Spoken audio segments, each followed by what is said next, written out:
Anim na estudyante, muntik na umunong makidnap ng mga lalaking sakay ng puting van sa Calasiao, Pangasinan. Nakaalerto, Claire Lacanilaw.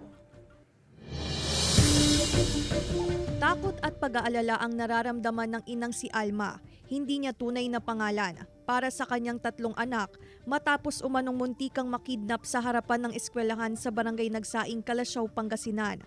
Pauwi na raw ang kanyang 3 anak, kasama ang 3 pang estudyante, nang bigla raw silang hintuan ng isang puting van at muntikan na umanong mahatak sa loob ng van ng kanyang bunsong anak.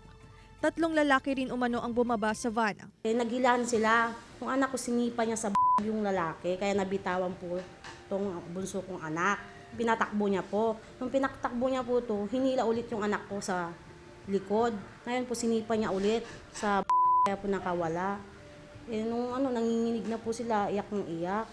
Mayroong concerned citizen po na pasok kayo dito, doon sa kantin po. Anong ginawa sa... Hawakan niya ako. Tapos? Ginuyod niya ako. Kamay. Tapos si ate, anong ginawa ni ate? Hinipan niya. Nai-report sa barangay ang insidente at nakipag-ugnayan ang barangay council sa tanggapan ng paaralan. Isa sa ilalim naman sa counseling ang mga estudyante. Upang maiwasan ang insidente, agad na nagpatupad ng no sundo, no uwi policy sa eskwelahan. Anggaran din natin nakipag-coordinate sa Nagsaing Elementary School. Iusap namin ng principal na si Madam Cristina Tunyo. Nasilbayan namin sila naman, hindi naman totally confirmation yung sinabi namin na pangyayari. Para ligtas ang aming eskwela na makauwi sa kanilang mga tahanan, ipinapatupad namin ang no sundo, no uwi policy para maprotektahan naman ang mga mag-aaral dito sa Nagsaing Elementary School. Actually, kahapon, yung mga advisors, pinagsabihan ko na sila na i-relay nila doon sa mga kanilang GC upang sa ganon ay mapagsabihan na ang kanilang mga magulang.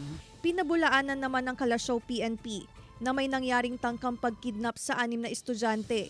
Patuloy ang investigasyon sa insidente. Paalala ng pulisya na iwasan ng pagkalat ng maling impormasyon upang hindi magdulot ito ng takot sa mga residente. Nung pinirefy namin sa LTO is isang rent-a-car. Kasi pag may knowledge abduction yun, nagamit sila ng ibang plate number. Pero yun mismo yung nakita na van, na plate number niya, ay yun din mismo yung nakuha natin. Tingnan nila yung maaapektuhan na mga citizens kung tama ba o hindi na mag-post sila ng walang katotohanan. Kasama si Ron Alistair Taniedo, Claire Lacanilaw, 1 North Central Luzon.